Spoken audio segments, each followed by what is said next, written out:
I know you're not supposed to have favorite nuclear reactions, but gamma emissions is definitely my favorite nuclear reaction. Let's find out why. We have yet another terrible definition. Gamma emission is the decay of a nucleus by emitting gamma radiation. Great, let's find out what that means. The symbol that we use to denote gamma radiation is the Greek letter gamma, and this font does not show what gamma looks like very much, very well at least. We'll see later on what it's supposed to look like, but we use the Greek letter gamma to denote gamma radiation. Gamma rays are a form of pure energy. So when we emit gamma radiation, we're emitting pure energy.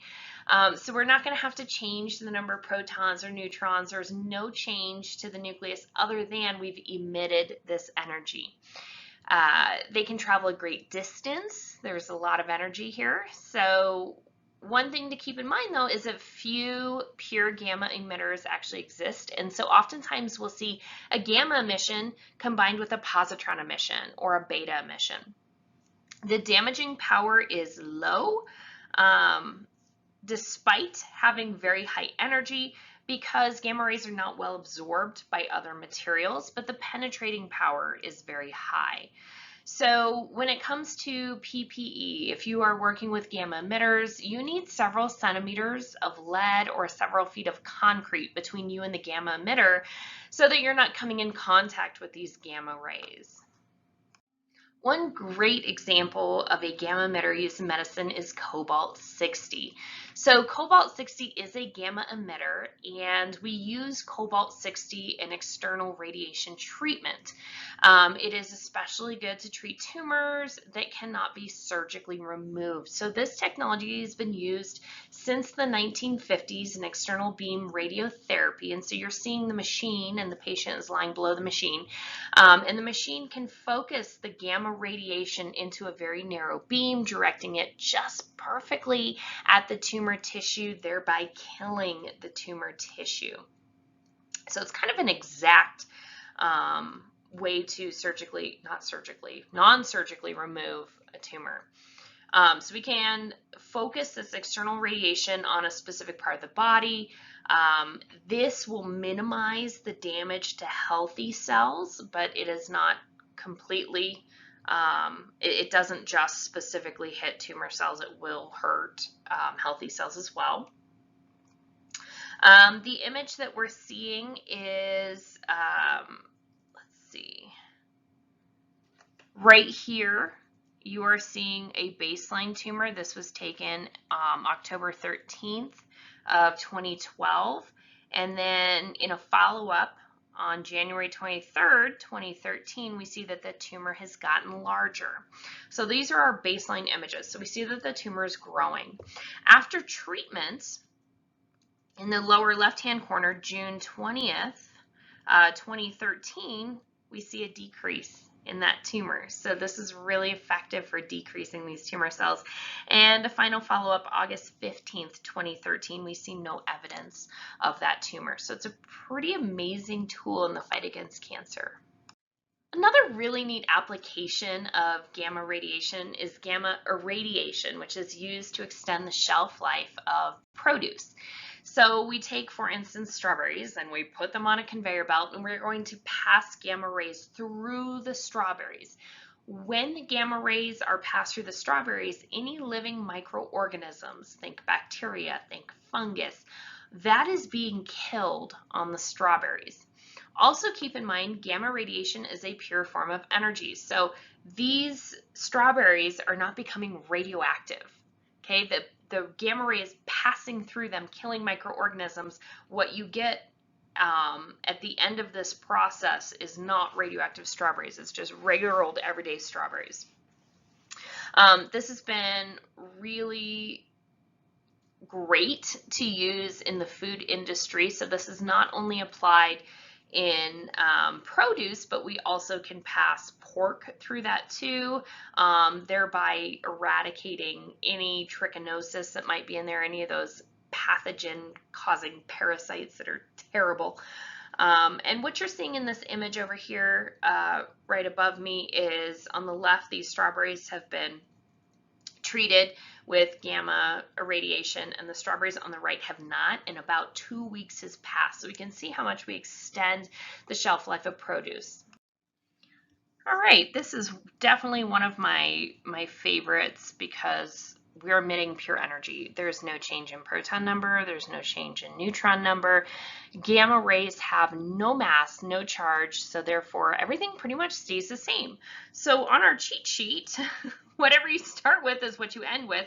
We just include that gamma emission on the product side to show, hey, this is split, this is changed. Oftentimes you will see an M being used. And the M may be with the mass, as we see right here for technetium 99M. And that M designates that this is metastable. So this is the less stable form that has not emitted that, and that kind of helps to distinguish between before and after the gamma emission. Looking at our example, I love these because they're so easy on the brain. We start with technetium 99M. This is the metastable. It will emit a gamma particle, and notice that we take the M off of here, so now it's just technetium 99. The protons don't change, neutrons don't change, mass number doesn't change. Okay, the only thing that does change is we go from metastable to the stable form, which is the loss of the gamma ray, and again, no negligible mass, no charge, no nothing to add up. It's a sigh of relief. You knew it couldn't stay that easy forever, right? More commonly, what you're going to see is that your gamma emission is accompanied by an alpha or beta emission. So that's what we're seeing here. We are seeing cobalt-60 going through both a gamma emission and a beta emission. There's my beta particle with a negatively charged electron. Let's take a look at what this looks like.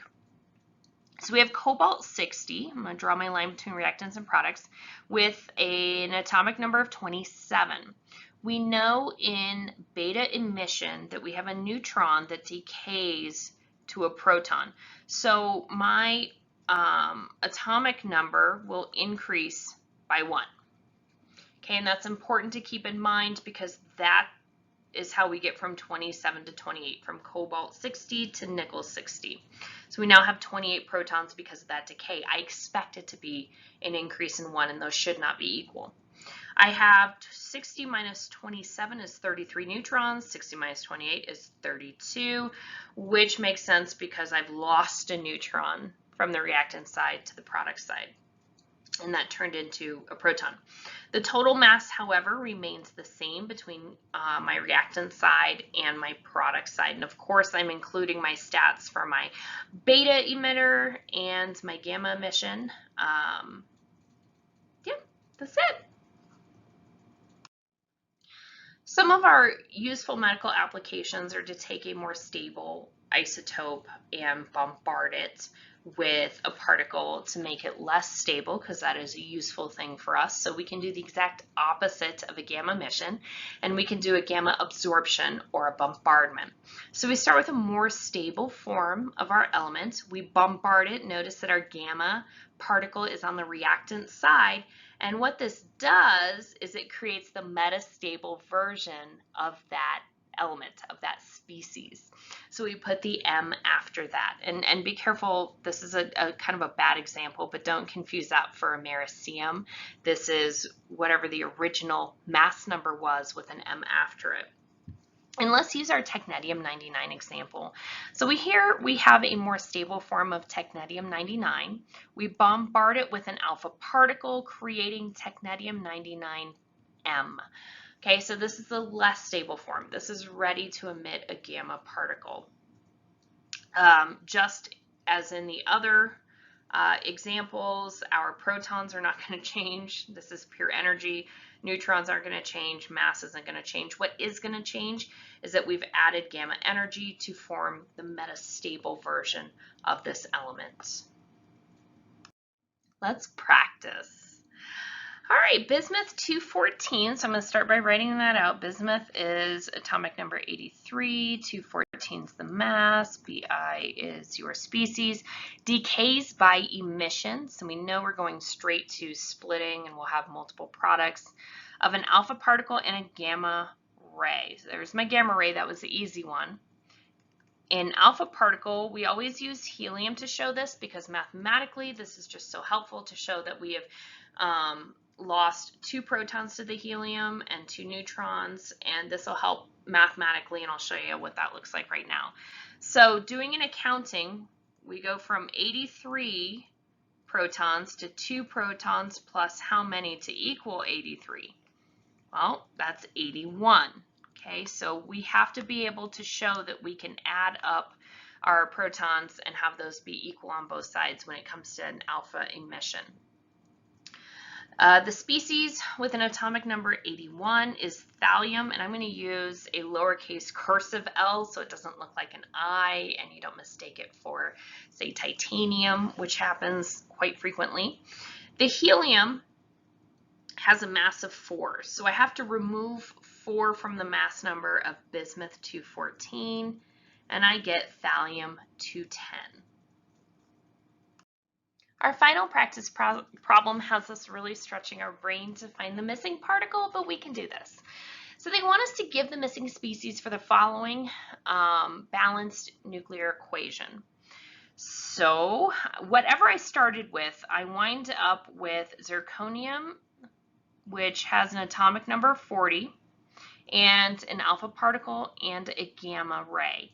The gamma ray is easy, there's no math to include here, but I do need to account for this change. So I have 40 protons in zirconium, and I have 2 in helium. So this is a total of 42. So my original species had an atomic number 42, which is molybdenum. Tough to read, fun to say, give it a shot. We can do the same thing for our masses. So the mass of zirconium is 90 and the mass of helium is 4. This is a total of 94. So my original species had a mass of 94 and an atomic number of 42.